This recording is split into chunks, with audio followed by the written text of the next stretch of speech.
가수 이미자에게 왜 이런 안타까운 일이 일어난 걸까요? 가수 이미자에 대한 놀라운 소식이 전해졌습니다. 얼마 전 83세의 나이에도 불구하고 TV에 출연해 열정적인 무대를 선보인 이미자는 전성기와 다름없는 뜨거운 반응을 얻으며 여전히 변치 않는 인기를 자랑했습니다. 이렇게 이미자는 수십 년 동안 많은 사랑을 받으며 정상의 자리를 지켜왔지만 인생에서는 여러 우여곡절과 위기를 겪으며 눈물로 점철된 삶을 살아온 것으로 알려졌습니다. 이미자의 삶은 태어날 때부터 불행으로 시작되었습니다.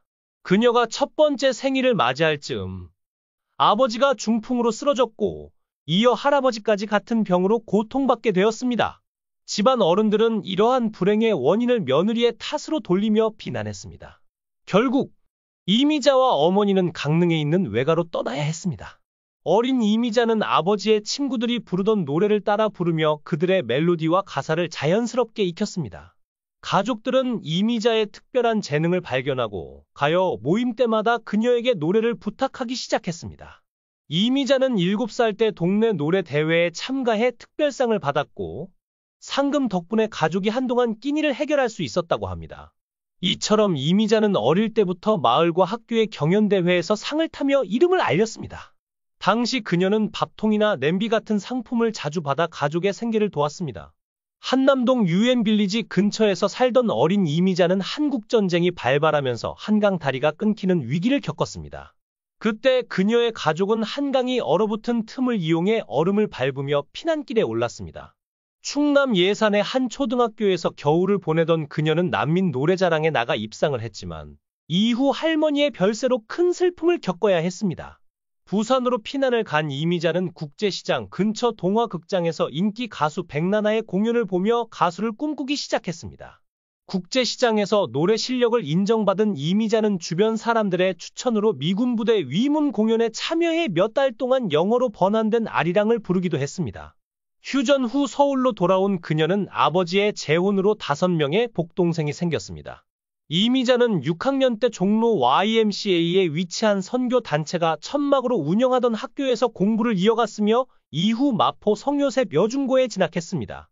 고등학교 시절 이미자는 국전의 정물화를 출품하기도 하고 율동부 단장을 맡아 시가 행진을 주도하며 학교 생활을 즐겼습니다. 당시 그녀는 송민도의 노래 슬픈 사랑을 즐겨 부르며 가수의 꿈을 키웠고 졸업 후에는 가수가 되는 것만을 목표로 삼았다고 합니다. 그녀는 고등학교 시절에도 여러 노래 대회에 몰래 출전해 큰 그릇이나 쌀 같은 상품을 상으로 받았습니다. 고등학교 2학년 말 KBS에서 개최한 대회에 참가하려 했으나 학생이라는 이유로 거부당하기도 했습니다.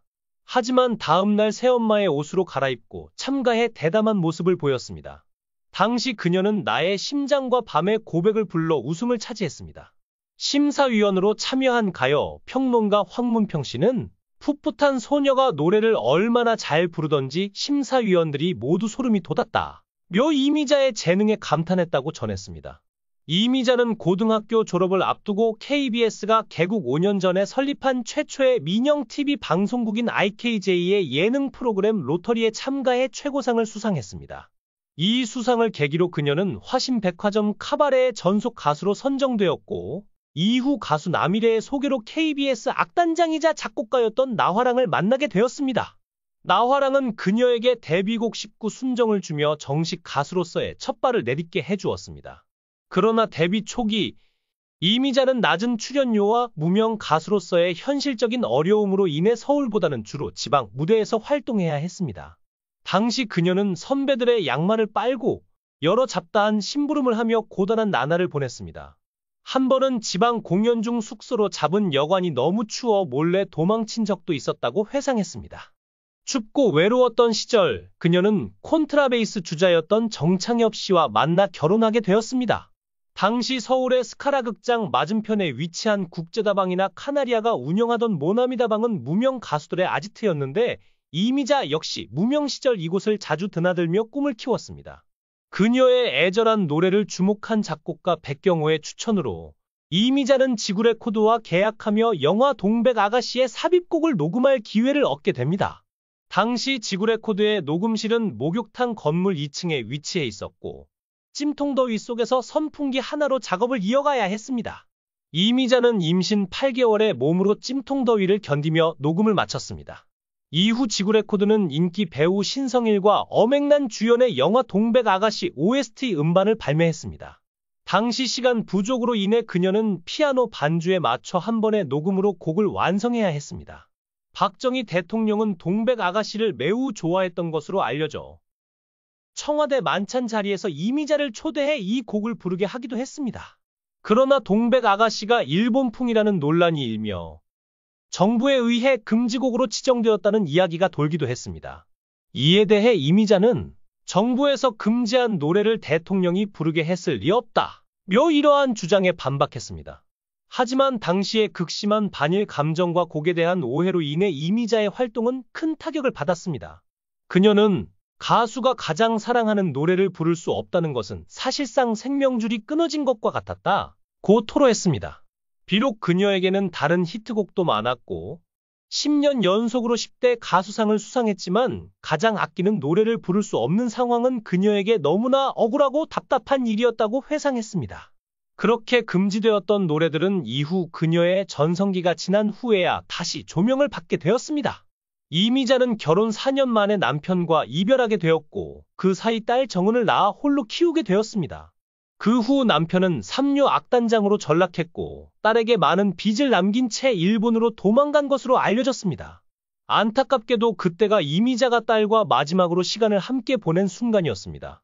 딸 정재은은 어머니를 가수로 둔 자랑스러운 딸로 성장하기 시작했지만 아버지가 빚을 지고 일본으로 떠나는 일이 발생하며 힘든 현실에 부딪히게 되었습니다. 갈 곳이 없던 그녀는 충동적으로 24살의 남성과 결혼했지만 짧은 6개월간의 결혼 생활 끝에 결국 이혼하게 되었습니다.